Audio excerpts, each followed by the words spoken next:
I'm Georgie Thomas. I'm from India, but I reside in the United Arab Emirates.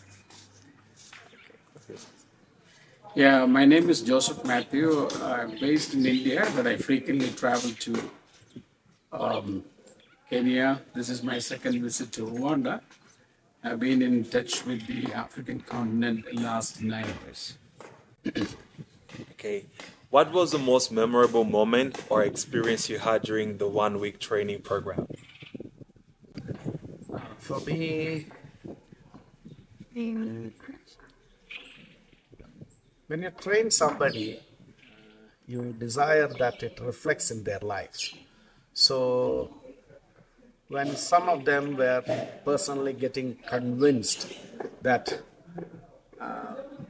it's more than two at least, I can remember they said, I had certain questions and this week I got the answer. So when as a faculty, when you do something like that, you thank the Lord. You can be thankful. All right. Did you discover any hidden talents or surprising skills among the students during the training program? Yes, a couple of them actually. Yeah. The day when I started, they were kind of more silent, and towards the end, they started opening up and then asking questions.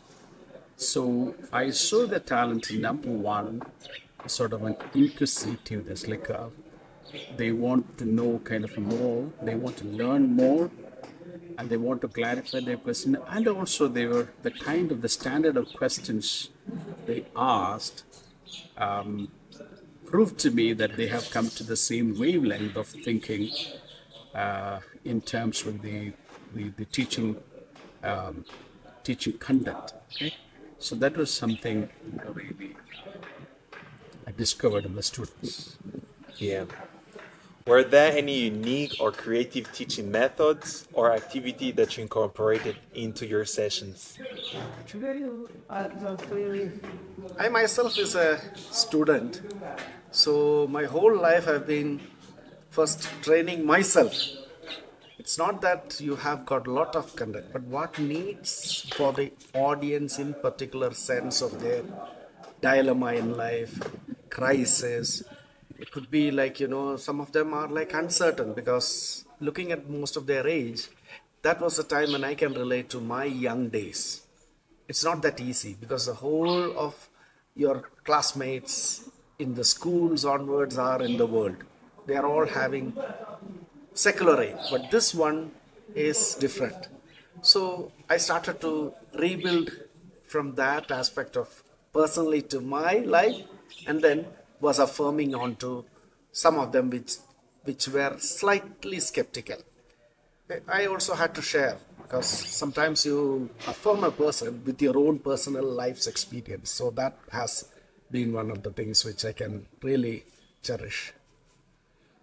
What was the most challenging question or topic raised by the student, and how did you handle it? One of the most challenging question is there was a topic like choosing the right book for reading. And along with that, another question is how will you handle the situation that when there is no such book written in the context of Africa? So what shall we do like? So that's really a tricky question for which we cannot give an immediate answer. So kind of I just told them, of course, you should use your prudence to select the right books at the same time. If it is not there in your own vernacular language, the only way you can do is to switch to English books. There are a lot of books written, and also that will raise your standard and thought pattern to an international level. Did you witness any aha moment, which is like a funny moment, or breakthroughs among students during the training program?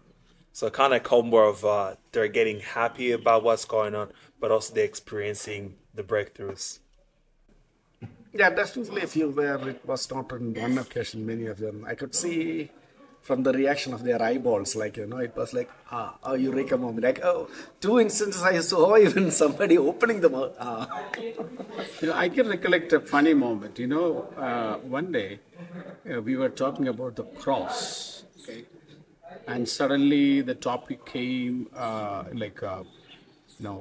that Moses kind of lifted up the bronze snake, and they have to just look up it. So the whole discussion turned into cobra. Okay? So, and it was just going on and on and on and on for some time, talking about the cobra. And interestingly, there was one student wearing a T-shirt with the picture of a cobra, and it's written cobra. And that catch the interest, and then it was going like it is not going to end. And finally, I had to say, by the way, our topic is the cross, not the cobra. Okay, so that is a funny incident. And that too, the discussion went into, because in the Indian subcontinent or most of those Asian countries, we are having the king cobra. Okay. So it went to that. Yeah. So for a moment, I thought I am in the biology class instead of a discipleship class. Yeah, that became really Yes. Okay.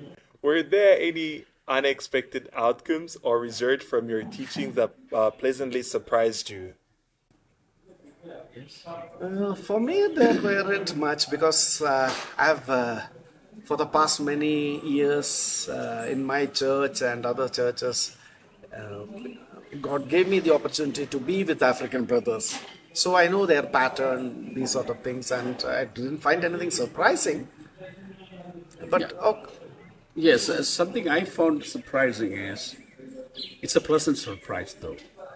On the final session, we had a testimony session where we asked the students to speak what they have decided.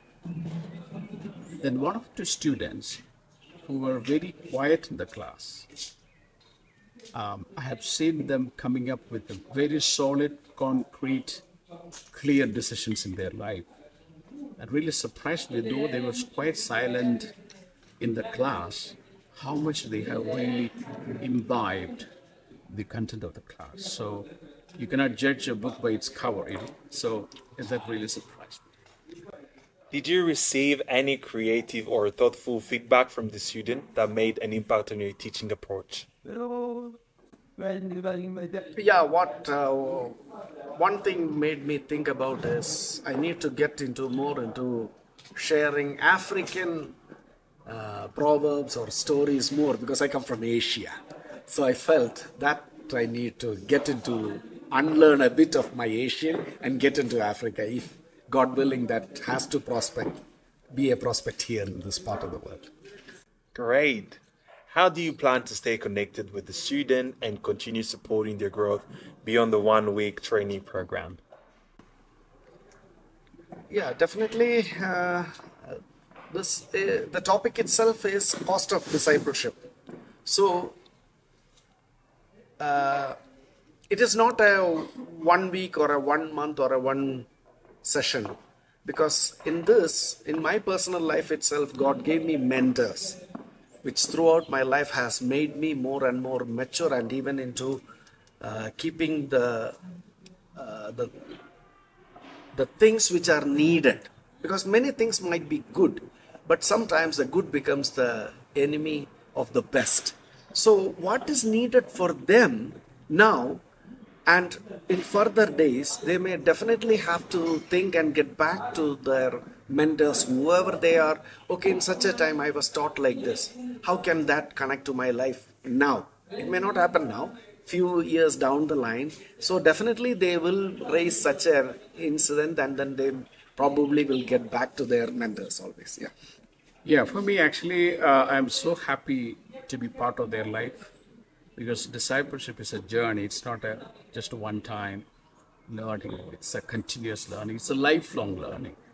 So I'm so fortunate, and I'm really happy about those students. In fact, I am carrying them in my heart, and I have shared my contacts. So to whatever extent they need my help, I'll be available, to support in their future ministry, to guide them, or to kind of handhold with them.